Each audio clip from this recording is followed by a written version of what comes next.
Pride comes before destruction and a haughty spirit before a fall. Una sa lahat, alam niyo ba kung anong ibig sabihin ng haughty? Nung sinerch ko to, it means being arrogantly proud, looking down on others, acting as if you are better than anyone, feeling important or feeling superior. And did you know that this haughty spirit or pride is the most dangerous sin in the Bible? Pride is the sin na nagpatalsik kay Satan doon sa heaven. I've been doing well in many areas here in my college life. Presenting, debating, public speaking overall, even in academics. And if I'm being honest, there are moments na kung saan tumataas yung ego ko. Kahit na nag-i-exist lang to sa utak ko. I catch myself saying that ang galing-galing ko, I'm the best. Dito ko naalala yung watch perspective ni John Cena. This one tells time. This one tells perspective. It tells what? Perspective. His watch has two engravings. The other one side says comparison is a tip of joy. This is when he feels insecure or unworthy of love and so forth. Kapag mababa yung tingin niya sa sarili niya. While the other side said memento mori. Ano meaning nun? Memento mori means remember that you will die.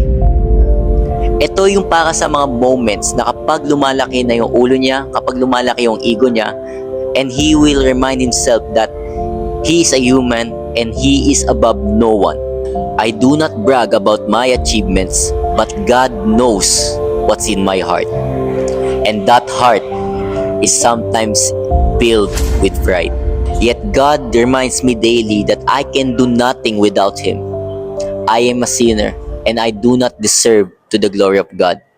Still, He gave His one and only Son, Jesus Christ, for us to be saved. That is why I believe in salvation by faith. Jesus Christ alone is the only way to heaven. Not Jesus plus works, but Jesus Christ alone.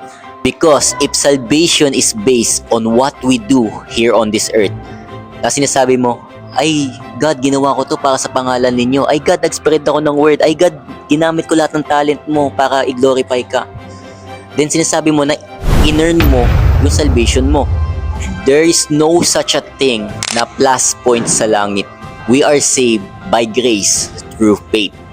Yes, mahalaga tong mga works na ginagawa natin dito sa mundo. Diba sabi nga, sa lahat ng bagay na ginagawa natin is to glorify God.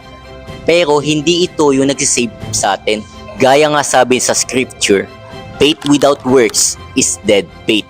Works are not the root of salvation. They are just the fruit of it.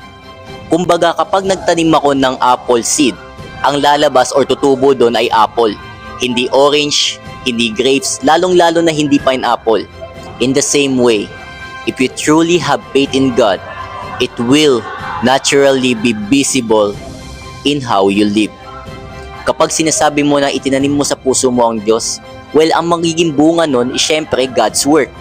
So the goal is not to think less of yourself, but to think yourself less. Stay humble, stay grateful, and remember, everything that you have right now is grace, and everything that you would become is for His glory.